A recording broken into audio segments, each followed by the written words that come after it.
Lucas 2:52 vai dizer: crescia Jesus em sabedoria, em estatura e em graça para com Deus e os homens.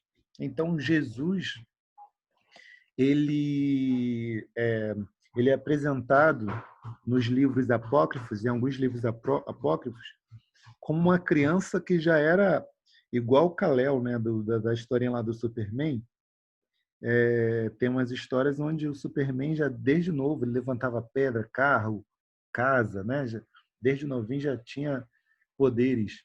Mas a Bíblia diz que Jesus ele vai crescer como uma criança normal, dependente da sua mãe, dependente lá do seu pai, no caso o pai adotivo, né, o José, dependente, né, da sociedade, dependente dos seus instrutores, dos seus professores, e ele precisava aprender, né? Ele cresceu em sabedoria. Então, por isso que é maravilhoso, né? E isso nos leva a adorar ainda mais a Jesus, de saber que aquele que tinha todo o conhecimento, aquele que era o Deus da sabedoria, ele zera, né? Ele abre mão, ele se esvazia ao ponto dele ter que crescer em sabedoria, ele tem que aprender, né? E aí ele vai crescendo, né? Aprendendo, né? Deus ajudando, fortalecendo para que ele se torne tudo aquilo que o Senhor sonhou para ele, né? Tudo aquilo que o Pai está planejando para a sua história. Vamos lá. Jesus cresceu como uma criança normal, alimentada por comida e água, né? Lógico. Seu corpo não era sobre-humano e não tinha características especiais. Ainda que Hebreus 5, versículo 8 e 9, né, também nos diz: ainda que era filho, aprendeu a obediência por aquilo que padeceu. Quando esse versículo diz que Jesus, né, ainda que era filho, aprendeu a obediência, não é porque ele era desobediente e aí ele se tornou obediente, não é isso.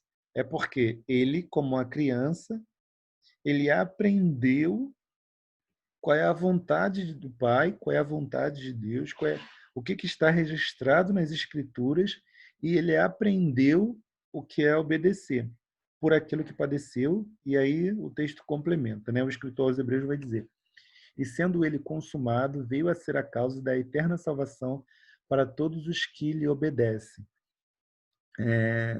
Porque eu até estava lendo um texto interessante quando fala que Jesus ele aqui, ó, vamos lá. Dizer que Jesus aprendeu a obediência não significa que ele se moveu da desobediência para a obediência, mas ele cresceu em sua capacidade de obedecer à medida que suportou os sofrimentos. O que eu quero dizer, né? No texto lá que eu li, falava sobre essa questão de você aprender.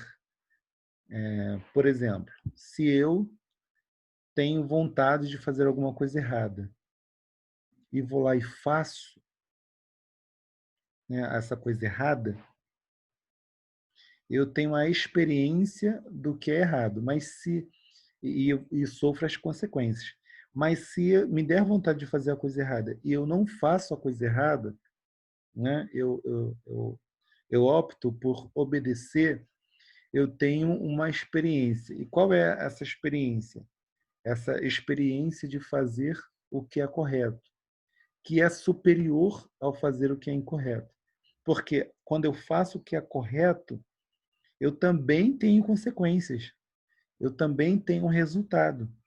Só que é um resultado do Criador dos céus e da terra, daquilo que ele planejou para aquele que é obediente. Então, eu provo de uma vida que talvez outras pessoas não vão provar, né? Então, de fato, Jesus, quando ele escolhe obedecer, quando ele aprende qual é a vontade de Deus e ele escolhe obedecer à vontade do Pai, ele, ele vai ter uma experiência que nenhum homem provou. Porque o pecado ele já sabe o que é, porque está no coração. A gente já sabe, né? Quando a gente tem a vontade de fazer a coisa errada, a gente já sabe o que é a coisa errada que a gente quer fazer. Mas quando a gente ultrapassa isso, né? Transcende a isso e obedece, a gente vai provar, né? Não só do erro e das consequências do erro, mas do resultado daquilo que Deus planejou para nós, né? E aí, quanto ao conhecimento intelectual de Jesus, Mateus 12:42 vai revelar, né? Jesus ele se apresenta, sim, como um homem, mas ele diz que ele é maior do que Salomão, né? Aí no finalzinho do versículo vai dizer: eis que está aqui quem é maior do que Salomão. Por que que ele fala isso? Porque ele vai dizer no começo do versículo, né? A rainha do sul, rainha de Sabá, se levantará lá no dia do juízo com esta geração e a condenará, porque veio dos confins da terra para ouvir a sabedoria de Salomão. A rainha de Sabá foi uma mulher, né, uma rainha que veio de um outro país distante, foi até Israel para conhecer e ela ficou extasiada, né? Ela ficou espantada, né? Perplexa com tanta coisa que ela viu, né? E depois com tanta coisa que ela ouviu de Salomão. Ela ficou ela ficou estarrecida, né? E aí Jesus vai dizer: eis aqui quem é maior do que Salomão. Por quê? O conhecimento de Jesus, como está escrito aí, né, era superior ao dos homens. Em termos intelectuais, Jesus possuía um conhecimento que se destacava em relação aos homens. Se Jesus ele obedeceu, né, ele fazia a vontade do Pai e ele aprendia da melhor maneira possível, ele provava de um conhecimento, ele provava de uma sabedoria, ele provava de um poder vindo do próprio Deus que nenhum homem provou, né? Então, quando os religiosos, né, vinham questionar a Jesus, ele tinha uma resposta precisa, né? Ele tinha uma resposta, ele tinha ensinamentos que os homens da época falavam que ele tinha uma autoridade no falar, ele tinha uma autoridade no ensinar, que eles não tinham visto em nenhum professor e nenhum mestre em Israel, né? Então, Jesus, ele de fato, ele tinha uma sabedoria que ele aprendeu, que ele adquiriu, né, que Deus deu, né? Ninguém na história humana disse palavras tão belas, de grande profundidade e de maior alcance, né? Então, as palavras de Jesus estão impregnadas, né, nas culturas, nas leis, enfim, em tudo, né? Porém, o seu conhecimento não era ilimitado, né? Jesus ele abriu mão disso, né? O seu conhecimento era limitado, tinha um limite. Marcos 13:32 é o versículo que a gente já tinha lido em outro momento, que aí vai, né, falar sobre isso, né? A respeito daquele dia ou hora, ninguém sabe, nem os anjos no céu, nem o Filho, senão o Pai. Então, ele se coloca na condição de não saber tudo, de não saber o dia em que ele voltaria na Terra, em que ele estabeleceria o seu reino e que o mundo chegasse à plenitude do tempo, porque o mundo, né, o planeta como um todo também vai passar por um ciclo de 7. Então, o mundo tem um número pleno.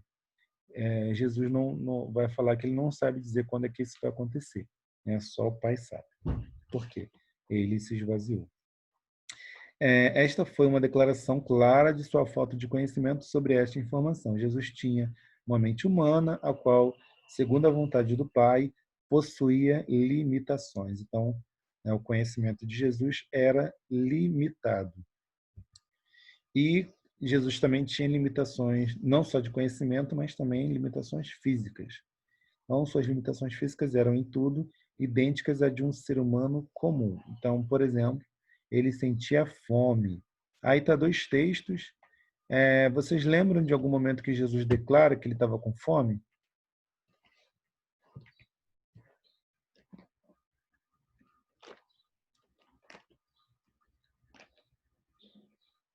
Alguém? Alguém aí?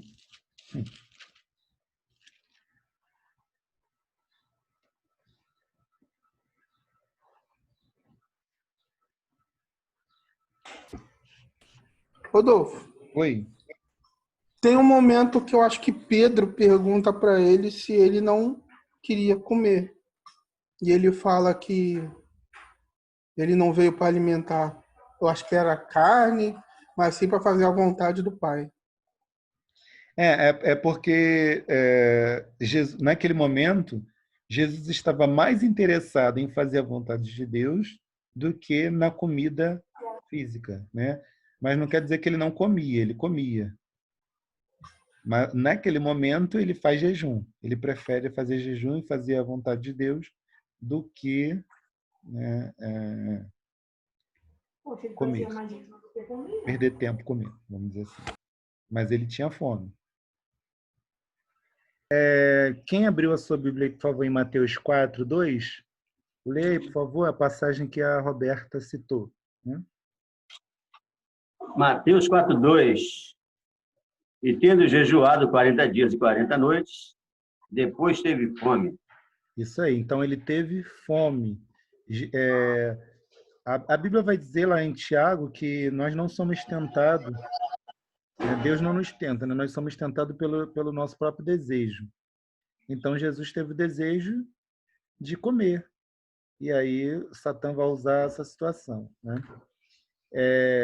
Comer não é pecado, né? Mas Satã queria usar aquilo ali como uma oportunidade. Jesus usou a palavra. E Marcos 11:12. Alguém achou? Quem achou pode ler.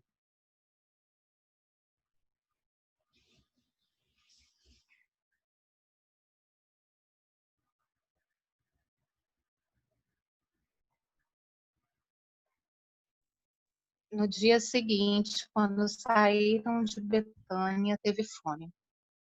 Maravilha. Então, nessas duas situações, né, na tentação e quando Jesus está chegando, né, quando Jesus chega em Jerusalém, ele tem fome. Nessa situação aí, Jesus vai até a figueira, né, e vai procurar um fruto e não encontra o fruto. E aí ele vai e traz a maldição sobre a figueira, né? Enfim, não vamos entrar no detalhe, mas nessas duas situações, Jesus tem fome. Jesus teve sede, né? Jesus também, como um homem que ele era, ele sentiu sede. Alguém, por favor, João 19:28.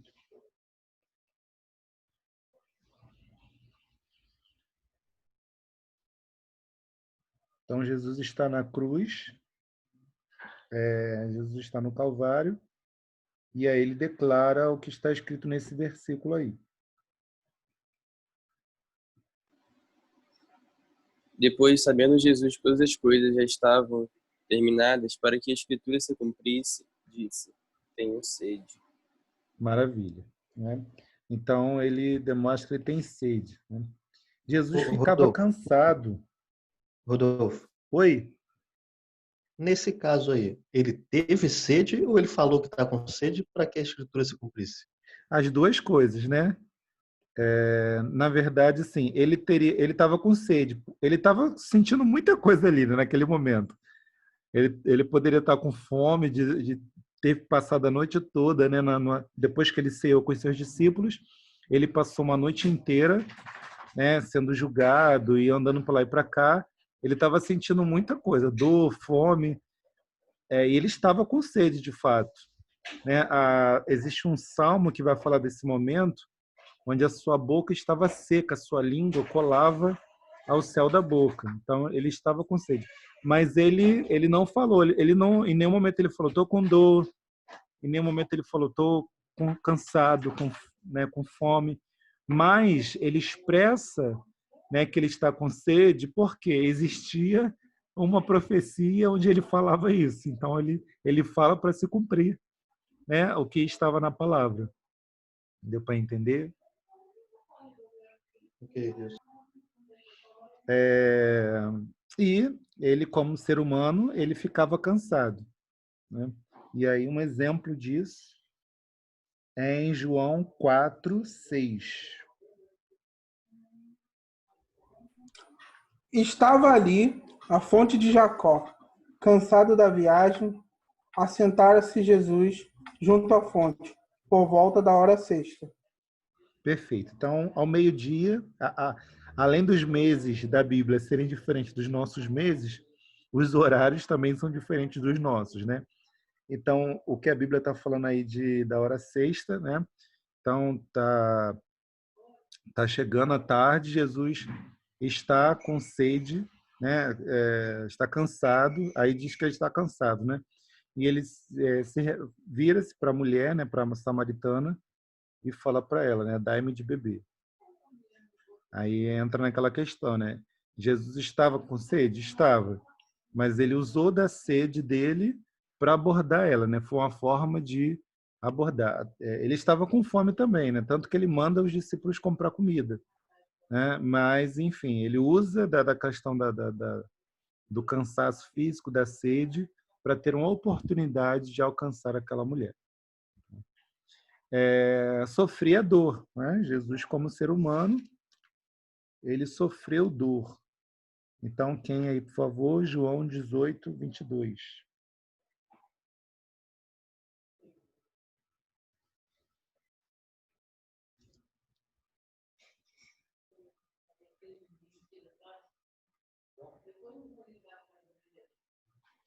Dizendo ele isto, um dos guardas que ali estavam deu uma bofetada em Jesus, dizendo: É assim que falas ao sumo sacerdote?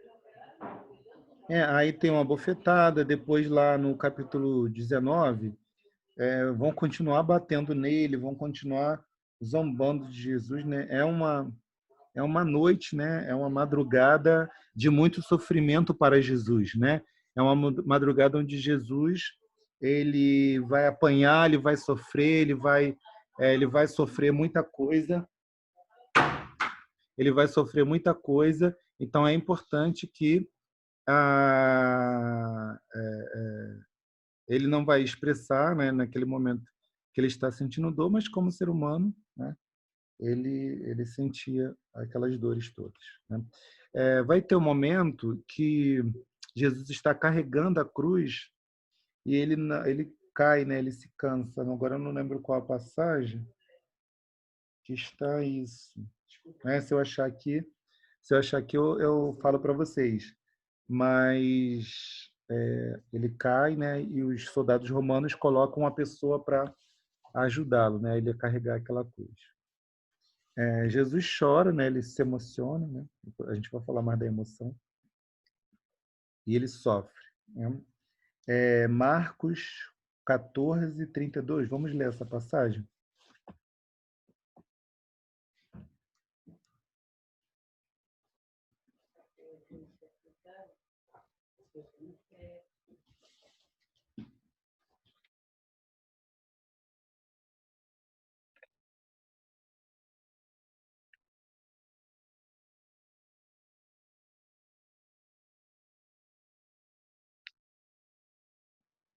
Então foram a um lugar chamado Getsêmani. Ali chegados, disse Jesus aos seus discípulos: Assentai-vos aqui, enquanto eu vou orar.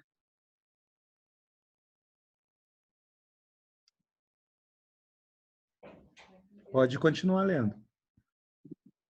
Tá. E levando consigo a Pedro, Tiago e João, começou a sentir-se tomado de pavor e de angústia. E lhe disse: A minha alma está profundamente triste até a morte. Ficai aqui e vigiai. E adiantando-se um pouco, prostrou-se em terra e orava para que, se possível, lhe fosse poupada aquela hora. E dizia: Abba, Pai, tudo te é possível. Passa de mim este cálice. Contudo, não seja o que eu quero, e sim o que tu queres. Continua? Tá bom até aí. Então, Jesus, ele expressa, né, uma grande angústia, né? Ele expressa uma sensação, né, muito difícil. E a sua oração diante do Pai é que, se fosse possível, passasse, né, o cálice. A gente não vai entrar também no critério, mas ele está sofrendo. Ele está sofrendo. Ele vai sofrer não só fisicamente, mas ele vai sofrer na alma também, né, no espírito, pela sensação do que ele vai passar. E morrer, né? ele vai morrer, como está registrado em Mateus, Marcos, Lucas e João. E, na verdade, em toda a Bíblia, né? Mas, enfim. Sua morte não foi aparente, mas verdadeira. Seu corpo sucumbiu aos sofrimentos infligidos e, de fato, expirou à semelhança de todos os homens. Aí é que diz, né? Nesse texto, esta é talvez a suprema identificação de Jesus com a humanidade, pois sendo Deus não poderia, né? não nem deveria, não poderia morrer. Mas ao assumir plenamente a humanidade, ele torna-se sujeito a essa possibilidade. Então, o fato de Jesus ter morrido, né, naquela cruz comprova a humanidade de Jesus. Além da questão de ele sentir fome, sentir sede, se cansar, sofrer, chorar, né, sentir dor, a morte de Jesus é a maior comprovação de que, de fato, ele era um ser humano. De fato, ele veio a se tornar um homem. Né? Quando os soldados analisam o fato dele ter sido sepultado, né? Dele ter sido ali todo preparado, né? O seu corpo embalsamado, então, de alguma forma embalsamado, mostra ali a humanidade do Senhor Jesus. Né? E o fato, né, do seu caráter emotivo, né? Então ele sentia emoções, e aí a gente não vai ler todas as passagens, mas eu vou deixar aqui para vocês lerem depois. Então ele sentia tristeza e angústia, é a passagem que a gente leu, só que em Mateus e em João, né?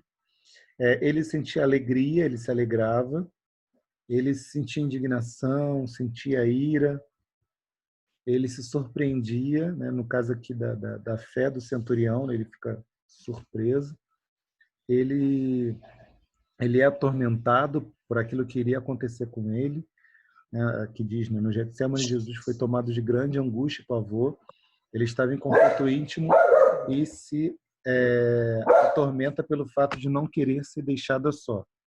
Contudo, ainda assim escolhe fazer a vontade do Pai. Mesmo na cruz, sua frase, né, Deus meu, por que me desamparaste, também expressa essa angústia, né, da possibilidade dele não estar na presença de Deus, né? De ele, uma vez na sua vida, enquanto ele viveu aqui como um homem, depois de tudo que ele vivenciou, sentir o afastamento de Deus. E se comove e chora, né? Ele lá diante da morte de Lázaro, ele sabendo de antemão que Lázaro tinha morrido, né? Ele já sabia quando vão dar o recado para ele de que Lázaro está doente, ele sabia que Lázaro, né, iria morrer e tudo mais. Ele sabia o momento que Lázaro morreu, né? Porque lhe fora revelado pelo Espírito Santo tudo que ele vivia, fazia, falava, era guiado pelo Espírito Santo. Jesus é tomado de comoção e chora ao ver a tristeza ao seu redor e a triste realidade humana da morte. A expressão agitou-se no espírito retrata vividamente alguém gemendo no íntimo, aflito e comovido com a situação. Então, o fato dele chorar ali, né, ele está movido, né, pela situação. De muita coisa que aconteceria, né, até a plenitude dos tempos. Mas, enfim. Quanto ao caráter religioso, então, por mais que muita gente hoje não queira frequentar a comunhão da igreja, né, e se acha superior ao próprio Jesus, porque Jesus mantinha uma vida de oração no seu particular, né, ele orava fervorosamente, ele lia e meditava nas escrituras, ele citava as escrituras, se ele citava as escrituras é porque ele conhecia, é porque ele meditava nelas, e ele participava regularmente dos cultos na sinagoga. Então, para onde Jesus ia, se ele estava em Nazaré, Cafarnaum, se ele estava em outras cidades, ele ia até a sinagoga, né, como o costume de qualquer outro judeu, né, e praticava, né, ele se isolava, né, seja no monte, seja no deserto, ele se isolava para buscar a Deus. Ele observava o sábado, ele observava outras festas, né, como a própria Páscoa, como a festa dos tabernáculos. Ele sempre estava lá cumprindo os rituais que o pai orientou lá no chamado do Antigo Testamento, né, no Taná. Quando os religiosos vão reclamar que Jesus não guardava o sábado, é porque Jesus mostra de fato a essência do sábado, né? A essência de todas aquelas festas, né? Mas Jesus cumpria na essência, né? Não simplesmente no ritual somente. E essas atividades eram desempenhadas com diligência, né? Com aplicação, que a Bíblia chama de piedade, como meio de um processo de crescimento espiritual verdadeiramente humano. Então, Jesus ele praticou, né, a questão do processo da santificação. Ele buscava a Deus, ele buscava a comunhão, né, com o Pai, seja em oração, seja pela leitura das Escrituras e seja pelo cumprimento das Escrituras. Então, ele era completo nisso, né? E aí Deus recompensava ele, enchendo ele do seu Espírito. E aqui a gente conclui essa parte dizendo, o texto que está aí, sua dependência humana do Pai era total e a oração era uma prova disso, né? Ele dependia de Deus para tudo que ele iria fazer. Bom, e por último a gente fala da impecabilidade de Jesus. Hebreus 4:15 vai dizer que não temos sacerdote, um sumo sacerdote que não possa compadecer-se de nossas fraquezas. Antes, foi ele tentado em todas as coisas, a nossa semelhança, mas sem pecado. Então, Jesus, como Hebreus 4:15 está dizendo aí, Jesus ele foi tentado em tudo. Quando a Bíblia relata lá que ele foi tentado por Satã no deserto, ele foi tentado durante 40 dias, ele foi tentado, né, naquelas 3 situações no final dos 40 dias, sobre transformar a pedra em pão, sobre pular, né, do cenáculo do templo, sobre adorar a Satã para receber os reinos dessa terra. Ele foi tentado, mas ele continuou sendo tentado, né? A Bíblia vai dizer que Satã se afastou dele por um pouco, mas Satã continuou tentando ele durante toda a sua vida, né? Usando os seus próprios discípulos, né? Pedro fala: tu não vai morrer, Jesus. Tenha dó de ti mesmo, tenha pena de ti mesmo. Ele foi tentado pelos religiosos da época, ele foi tentado ali por Pilatos, por Herodes, pelos soldados romanos. Enfim, Jesus ele foi tentado em todas as coisas. Tudo que a gente passa, ele também passa. E Jesus experimentou tentação, porém, embora tenha experimentado toda sorte de tentação humana, nunca sucumbiu ao pecado. Nós vamos ler outros textos. Vamos lá. Depois a gente lê outros textos que falam sobre isso também.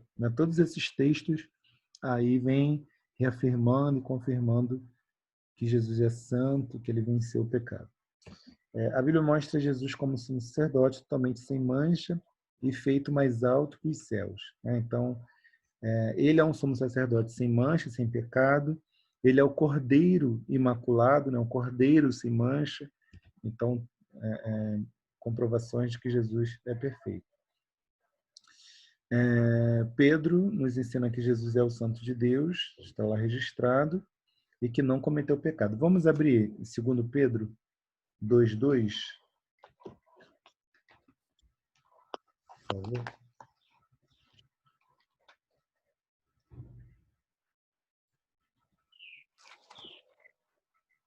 Segundo Pedro 2:2.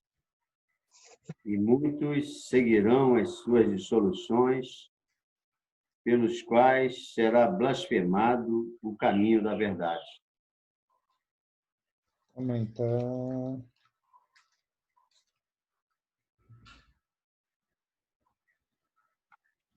Só um momento.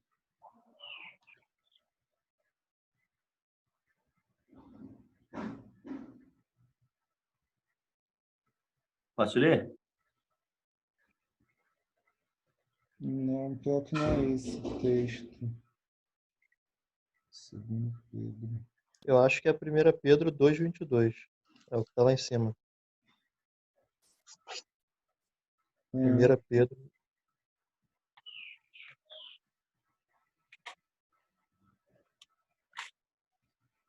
Isso. 1 Pedro 2:22. Não sei de onde surgiu o segundo e comeu o 20 aí.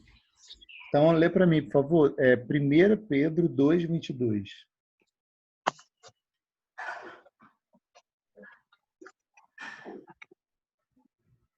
O qual não cometeu pecado, nem na sua boca se achou engano. Isso, obrigado. Então, aí, eu vou até, quando mandar o material para vocês, eu vou alterar isso aí. Tá? Vou atualizar. Aqui, 1 Pedro 2:22, ele vem confirmando que Jesus não cometeu pecado, né? Nem da sua boca saiu mentiras, nem engano. Então, ele não mentiu. Jesus, de fato, ele não pecou. E o que está de acordo com as afirmações de João é que em Jesus não existe pecado. 1 João 3:5.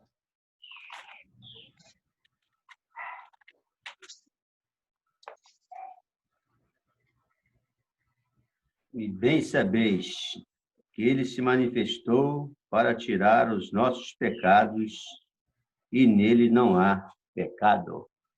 Nele não há pecado, né? Então ele não transgrediu, ele não errou o alvo, né? Ele foi puro, fiel até o fim. E esses outros versículos que estão aí abaixo também, todos esses versículos, né, que estão em cada parágrafo, menos aí o 2 Pedro 2:2, que eu vou tirar um pouco, todos esses versículos comprovam de que Jesus ele venceu o pecado, né? E algumas pessoas da época deixaram bem claro a inocência de Jesus. Por exemplo, a esposa de Pilatos, quando ela diz, né, para o seu marido, né, lá para o Pilatos, não te envolvas com o sangue desse justo. Né? Então chama ele de justo, de inocente. O ladrão na cruz, ele fala, né, este nenhum mal fez. Então reconhece Jesus como inocente daquela situação. E Judas, né, o traidor, Judas Iscariotes, diz: pequei traindo sangue inocente. Então, os homens de sua época, quem estava à sua volta, fossem próximos ou distantes, reconheciam a inocência de Jesus. E somos tão humanos quanto Jesus. Só voltando aqui, não sei se vai estar mais tarde, mas assim como Jesus foi gerado de uma forma milagrosa, isso aponta para o Adão, né, também. Então, de fato, Adão foi criado sem pecado. E Jesus também foi criado no ventre de Maria sem pecado. Aí vamos lá. Somos tão humanos quanto Jesus? Esta pergunta nos remete à verdade que não temos a humanidade em toda a sua plenitude. Não somos seres humanos genuinamente puros, assim como Jesus o foi. Ou seja, Jesus foi mais humano do que nós. Como é que é isso? Por que Jesus foi mais humano do que nós?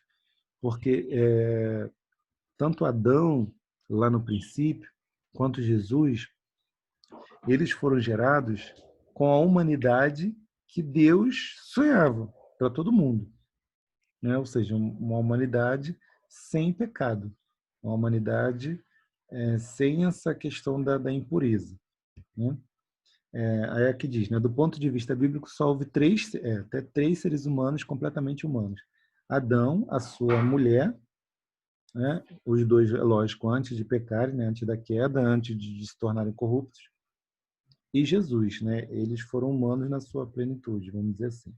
Todo o restante da humanidade é apenas uma sombra da humanidade original, porque nós somos humanos que já nascemos com defeito, né?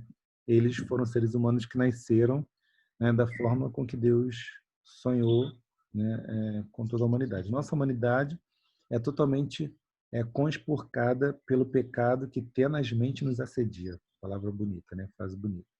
Mas nós, como seres humanos, nós estamos totalmente, completamente inundados, né, com a natureza do pecado e com as consequências do pecado, né?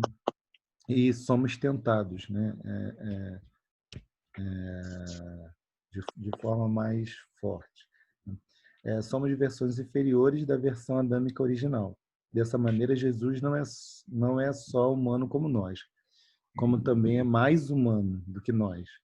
É essa humanidade que deve ser padrão para nós e não o inverso. Então, não é nossa humanidade. Ah, eu sou assim, então Jesus era assim. Não, Jesus, ele é o Adão, né? É o último Adão, o pleno Adão, Adão perfeito.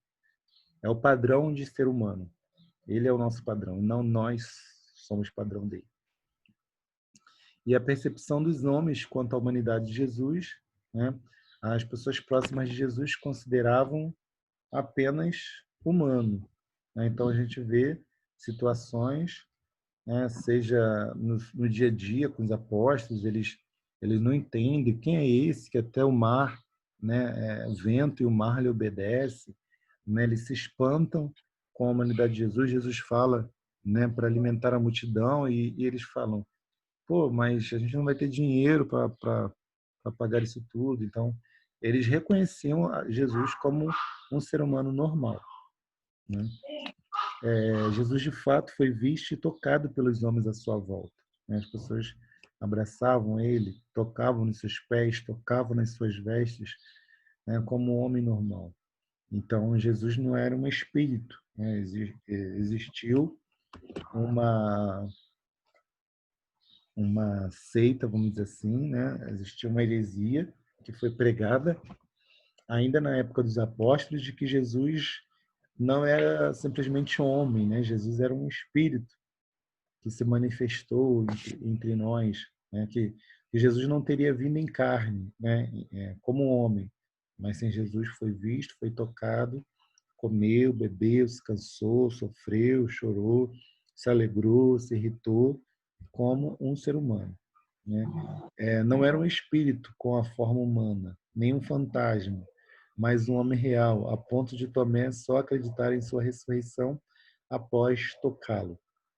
Mesmo o testemunho do Espírito de Deus afirma que Jesus tomou plenamente a forma humana, né? Então, Jesus, de fato, ele se fez homem, como qualquer um de nós, né? E aí, as duas naturezas. Ainda que a natureza humana de Jesus não tenha mudado em seu caráter essencial, né, em sua bondade, em seu amor, porque ela foi unida à natureza divina na pessoa única de Cristo. A natureza humana de Jesus obteve. Então, a gente vai olhar agora duas questões. Deus se fazendo homem, né, e o homem sendo Deus. Então, da natureza divina para a natureza humana, de Deus para o homem. Então, Jesus, sendo Deus, se fazendo homem, ele, como homem, conquistou a dignidade para ser adorado, né?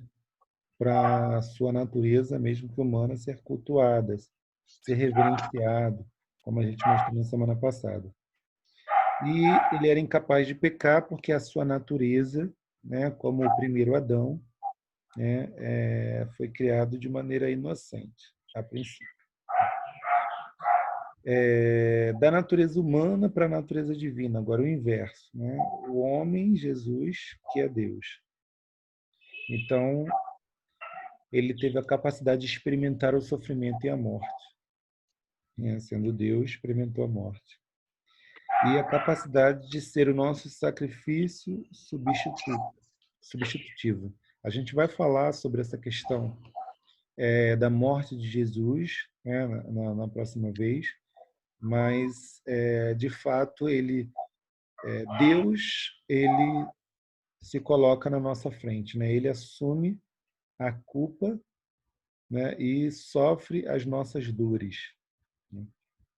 E para sempre será homem, né? Jesus Cristo, o Deus homem, será um homem para sempre. E aí a gente vai ver vários textos, por exemplo, a questão do Jesus ressuscitado, que mesmo tendo um corpo glorificado, ele come mel, come pão, come peixe, as pessoas tocam nele, né? Ele é visto ao lado do trono de Deus, enfim, como um homem. E permanecendo Aí tem aqui um texto, né, que diz assim: permanecendo o que era, tornou-se o que não era. Então, ele era Deus, permaneceu como Deus, mas ele tornou-se o que não era. Ele não era homem, ele se tornou homem. Em outras palavras, enquanto Jesus permanecia o que era, ou seja, ele plenamente divino, ele era 100% Deus, ele também se tornou o que não fora antes, ou seja, também plenamente humano. Ele não era humano, mas se tornou humano. Jesus não deixou nada de sua divindade quando se tornou homem, mas assumiu a humanidade que antes não lhe pertencia. Então, ele continuou sendo Deus, não usando o seu poder divino de forma alguma, mas continuou sendo. Não deixou de ser Deus. Ele assumiu a forma humana, que é esse Wayne Grudem que falou esse texto aí que eu acabei de ler. E é um exemplo que a gente deu em outra disciplina, né, até o André, né, citou, em Apocalipse 21, 23, apresenta Jesus como uma lâmpada, né, uma lâmpada feita de barro, e nos remete lá ao Adão também, que foi criado do pó da terra. Então, Jesus é esse último Adão, Jesus é essa lâmpada, e dentro de Jesus foi derramado o óleo, né, o azeite, que é o Espírito Santo. E então a gente tem a lâmpada, que é Jesus, a gente tem o azeite do Espírito Santo, quem capacitava Jesus a fazer tudo o que ele fez, e aí o fogo, né, a luz, que representa aí o Pai, né, o Pai das luzes. Então nós temos o Pai, o Filho e o Espírito Santo. Jesus, a luz não tem um corpo específico, né? E o Espírito Santo ele se esvazia no sentido de que ele não dá glória para si mesmo, né? Ele, através da pessoa de Jesus, ele dá glória ao Pai. Então nós temos na representação da lâmpada Jesus como aquele que se fez homem e se fez homem para sempre. Um homem que sentia dores, sentia fome, sentia frio, sentia cansaço, sentia tristeza, né? Um ser humano que se cansava, um ser humano que se irritava e que chegou a morrer, né? Ele morreu enquanto ser humano, né? Seu corpo ficou inativo, sua vida ficou inativa durante um período e as pessoas à sua volta o consideravam humano, reconheciam que ele era homem, né? Viviam com ele naturalmente, porque ele comia, ele bebia, ele fazia as necessidades, ele se cansava, ele era um homem como qualquer outro, né? Então as pessoas encaravam ele como um homem, mas um homem diferente. Por que que ele era um homem diferente? Porque ele era um homem pleno, né? Ele era um homem na sua plenitude, porque ele era um homem que não tinha pecado. Ele foi sim tentado por Satã até o fim, do início do seu ministério até o fim ele foi tentado, mas ele venceu o pecado. E ao vencer o pecado, ele foi aprendendo cada vez mais a conhecer o Pai, a revelar o Pai para a humanidade, revelar a sua vontade. Através das Escrituras, ele foi percebendo tudo aquilo que ele deveria fazer, cumprir, falar. E assim ele foi vencendo a si mesmo, foi vencendo o pecado. E por isso a morte não tinha como contê-lo, né? E assim ele desarma a sua tenda por um pouco de tempo, seu corpo adormece naquele sepulcro durante 3 dias, mas depois o Pai dá a ele um novo corpo, um corpo glorificado. E agora ele continua com esse corpo glorificado e intercede por nós à direita do Pai. Ele é o nosso advogado. Ele é aquele que conhece as nossas dores. E assim como um sumo sacerdote, lá da época do chamado Antigo Testamento, entrava pelo menos uma vez por ano até a parte mais íntima do tabernáculo, a parte mais íntima do santuário, onde tinha ali a arca da aliança, onde tinha o propiciatório, né, o trono da misericórdia. Assim também Jesus, uma vez por todas, como nosso sumo sacerdote, entrou no lugar mais íntimo, no lugar onde o homem jamais acessou. Ele foi até o lugar mais próximo da manifestação do Pai, do trono do Pai, e ali ele está intercedendo por nós, para que os nossos pecados sejam perdoados, para que a nossa culpa, né, de uma vez por todas seja aniquilada. E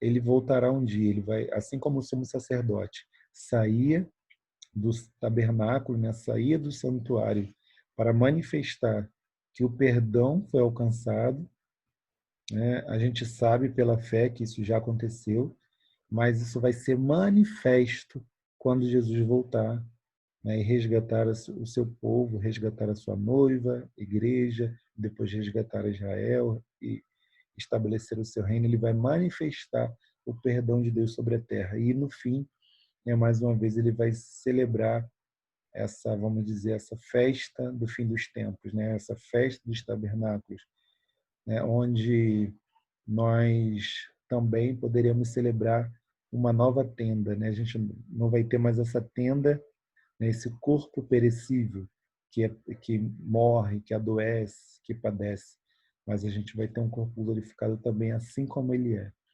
Então, a gente está chegando ao final, que o Senhor Jesus possa nos dar perseverança, né? Perseverança para a gente dizer não a nós mesmos, perseverança para que a gente vá até o fim seguindo Ele, né? Seguindo o seu exemplo. Ele disse que Ele fez tudo e foi um exemplo para nós. E o convite do Senhor Jesus é que a cada dia a gente vença a nós mesmos. Quando a gente vence algum pecado, a gente se aproxima mais de Deus e a gente tem uma experiência com Deus que a gente não teria se a gente pecasse, né? Se o pecado nos afasta de Deus, a obediência nos aproxima dele. A gente sabe que por nós mesmos, pela nossa própria força, jamais conseguiríamos chegar até o Senhor. Mas Jesus, ele abriu o caminho, né? O novo caminho está aberto. Que o Senhor Jesus possa nos fortalecer para continuar nesse caminho e chegar até o fim da nossa história. Jesus chegou até o fim da sua história como homem, venceu como homem e nos convida a seguir os seus passos. Jesus abençoe a cada um de vocês, Jesus abençoe as suas famílias e, tendo alguma dúvida, tendo algum questionamento, tendo alguma questão a ser levantada, pode me encaminhar mensagem normalmente, que a gente está à disposição. Tá? Hoje, durante a semana, fique à vontade. Jesus abençoe. Até a próxima. A paz. Amém.